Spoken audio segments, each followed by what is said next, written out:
A couple weeks ago, I uploaded a video called Vlogs Are Getting Too Extreme. I talked about how in Home Alone 2, Kevin McCallister, played by Macaulay Culkin, hears his father scream at him from across Central Park while his dad is inside the hotel they were staying in. I haven't eaten, I haven't slept, it's Christmas time, and I haven't even been able to bust a nut since then. Like I said in my last video, busting a nut, of course, means eating a nut from a nutcracker. It means breaking a nut and eating a nut. Again, that's what that means, right?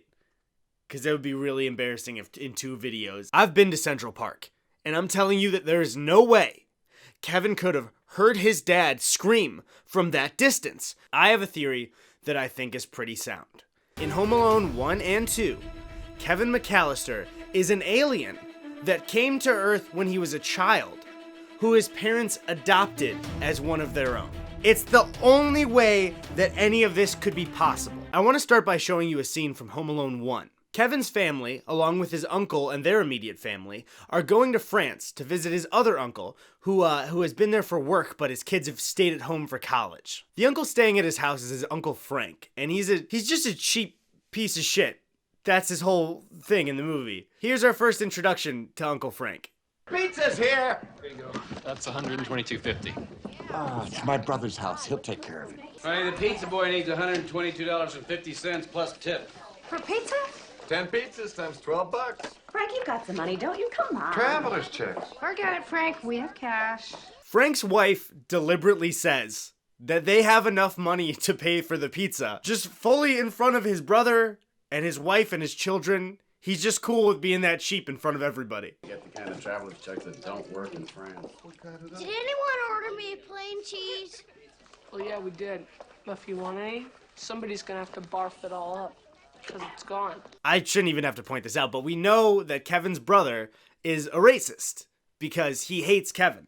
And some more naive people think that, he's mean in that movie because older brothers in movies are just inherently mean, especially in the 80s and 90s. But, I mean, if you've actually, cultured yourself, then you would know that his brother is a horrible racist, and that's why he hates Kevin. This is, of course, because we know aliens can't eat meat that comes from Earth right away as their children, because their bodies haven't developed to digesting the bacteria that comes with meat on Earth. He's mocking him because he ate all his cheese pizza, knowing that Kevin wouldn't be able to eat anything else. Eddie, I didn't know that about aliens. Have you been living under a rock? We all know about the Home Alone alien race that's in the lore of Home Alone. He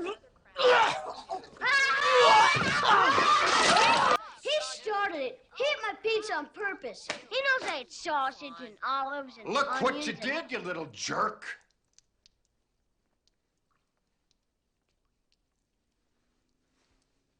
The entire family is staring at Kevin, and Frank says, "Look what you did, you little jerk," to an 8-year-old who's not his own child. If my brother said that to my kid, I'd be very angry because, 1, don't say that to an 8-year-old, and 2, that's not your fucking kid, dude. So let's jump back over to the Home Alone 2 scene. Merry Christmas indeed. Oh, Dad! Kevin! You spent $967 on room service! Stop. Did you see it? You might have missed it. Let's slow down again and watch the footage.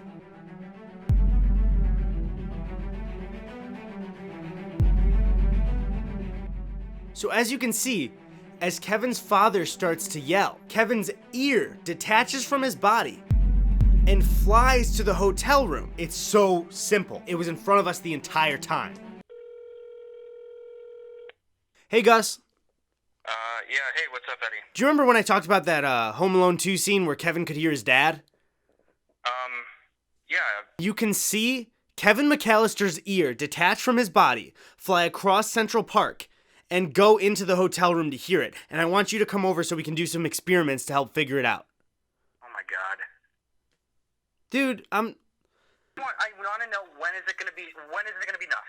What do you... How much do I need to be involved in the stupid fucking obsession of yours? Why do you keep calling me for these things, too? It'll be #1 on trending. If your fucking song could get #1 on trending...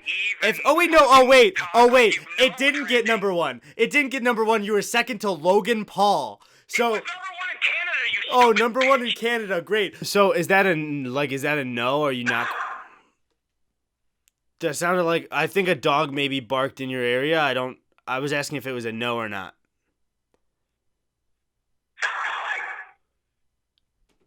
Yeah, dude, I'm gonna pass on this one. Okay, that's fine. I'll just probably ask my friend Eric to do it with me. Okay, yep, catch you later, dude. All right, love you. Dude, it's like just say it back.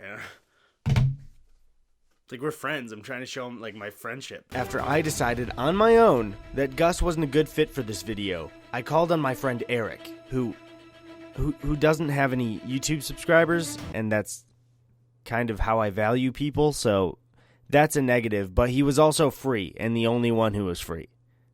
So, in this frame of Home Alone 2, there are no windows open when Kevin hears his dad shout to him. Yeah, when you were talking, I was overlooking it a little bit. I saw that there's no windows open. Well, don't definitively say that, there's no window. I mean, I did a quick glance. Yeah, you did a quick glance, and you're already saying there's no window, and like I'm happy that you're like agreeing with me, but like I spent hours on this, and I like went in forums and stuff like that. So hold on.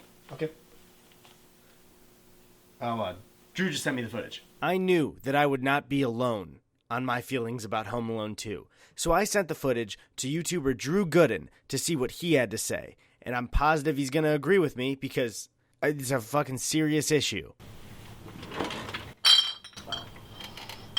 Eddie, what is the deal with this?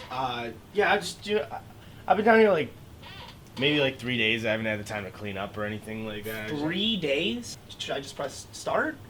Yeah. You press, I was making sure that you were ready to try see pressing it too. play, not start. It's not fucking Drew Gooden the video game. What's up, Eddie?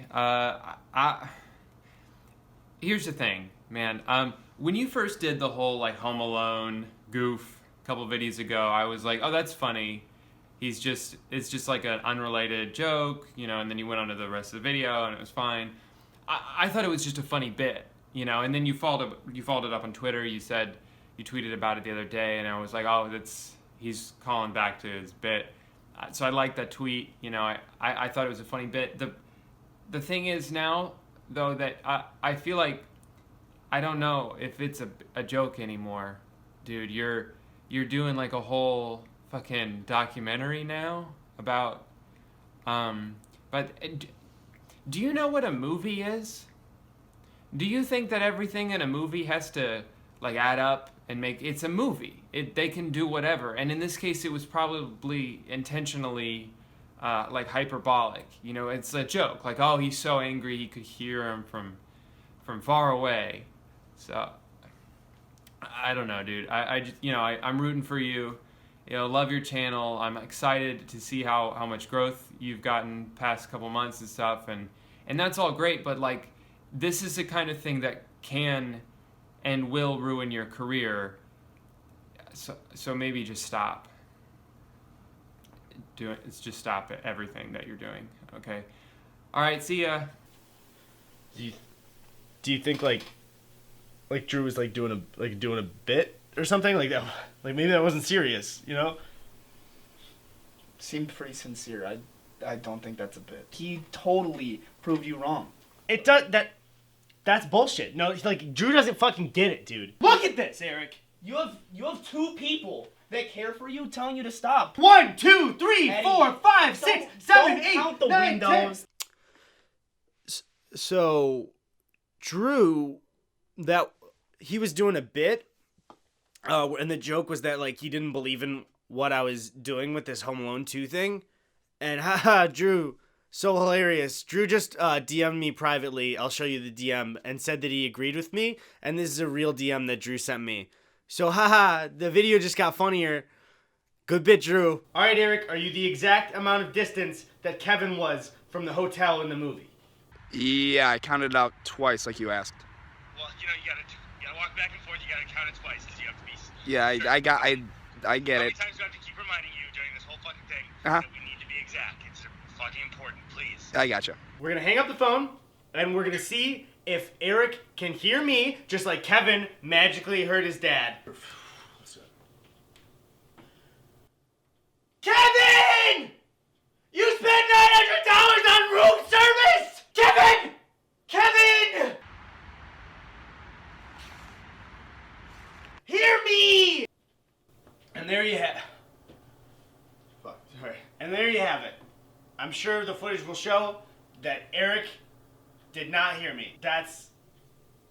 I'm pretty satisfied. Now, I also sent the Home Alone 2 footage to an amazing YouTuber, Nerd City, who has done a lot of breakthrough videos like the secret YouTube codes that nobody knew about for demonetization and other things like that. So I know he's gonna get to the bottom of it. Just at the time of filming this, he hasn't sent it to me yet. So I'll give it off to him. I know he's gonna have just a great in-depth video agreeing with me. So in editing, I'll just place it in, and I'm so excited for this one because he's gonna fucking tear it apart. Eddie, finally, you're taking this Home Alone 2 thing seriously, and that's great. I'm 100% with you on this. I want to help out. I want to help you figure it out. We're going to New York City. We've got a reservation at the Plaza Hotel under the name McCallister, facing the park, just like the movie. Can you believe this? Can you believe I would do this for you? Tragically, the actor John Hurd, who played Kevin's father in the movie, passed away this year, so we're not going to be able to get him to replicate his voice work. But we do have the next best thing. A friend of the channel and a fan of yours, Greg Kinnear, agreed to fill in. Greg is 100% committed to this too. He asked if he could work method on this. So we're going to spend $967 on room service on his credit card. And then a bellboy is going to present him with the check. Simultaneously, while that's happening, we're going to have a sound crew in Central Park. We're going to be recording ambient sound on one channel, and on a second channel, have a directional mic pointed at the window of the hotel. The directional mic simulating the sensitive ears of a 12-year-old. Just like you like to think about. But before we do all that, I'm going to demonstrate how a character located on the top floor of the Plaza Hotel could yell something which would be heard by another character in Central Park. And I'm 100% certain that this is how it was actually done. Home Alone 2 came out in 1992 and it was shot on film, so it was most likely edited on an AVID deck. And a lot of the standards of production have changed over the years, but the principles of ADR, or automated dialogue replacement, have stayed the same. Step 1 is to record some clean audio of your movie dialogue. Eddie, you're an idiot! Why are you wasting a collab on this stupid topic? Now that we have that dialogue recorded, I'm going to import that into my editing software. On video track 1, we have that shot of Macaulay Culkin in Central Park, followed by the external shot of the Plaza Hotel. On audio track 1, I'm going to drop in what we just recorded during our ADR session, and line up the beginning of the dialogue with the footage of Kevin looking startled. That looks like the timing's about right. Let's play back what we've got. Stick to overanalyzing Lele Pond's physical comedy and affecting a pretend stutter to try and sound nervous! Now that we know exactly how it was done, I don't need to shoot any footage for you in New York City, but if you wouldn't mind, drop me a DM with a picture of your knees, those famous knees, and just kind of squeeze the skin a little bit to kind of make a mouth. I will make sure that Greg sees a photo of your knees right at the perfect time of the evening. Wish me knees. I don't even know what that means. No one knows what it means, but it's provocative. No, it's not. It's gets gross. the people going. I just feel like nobody cares about this, and like my audience isn't gonna care either. And I just don't know. It doesn't seem like something that's worth completely dismantling yourself over. It just seems pointless, dude. But we still love you, man. You know what? I think I'm gonna leave this one. I think I'm done with it. You mean that, buddy? Can we just put it behind us and just be friends and not worry about this stupid shit? Yeah. Can we do that? Yeah. Fuck Home Alone 2. I'll say it. Fuck Home Alone 2. It feels liberating, dude. I'm really glad to hear that, dude. I'm really happy. I'm proud of you, dude. And you know, frankly, I mean, as long as you're getting upset about Christmas movie stuff, honestly, I'm surprised that it didn't bother you that in Tim Allen's original Santa Claus movie, it didn't seem like anybody gave a shit that the original Santa Claus just died, you know? Eddie? Oh, shit.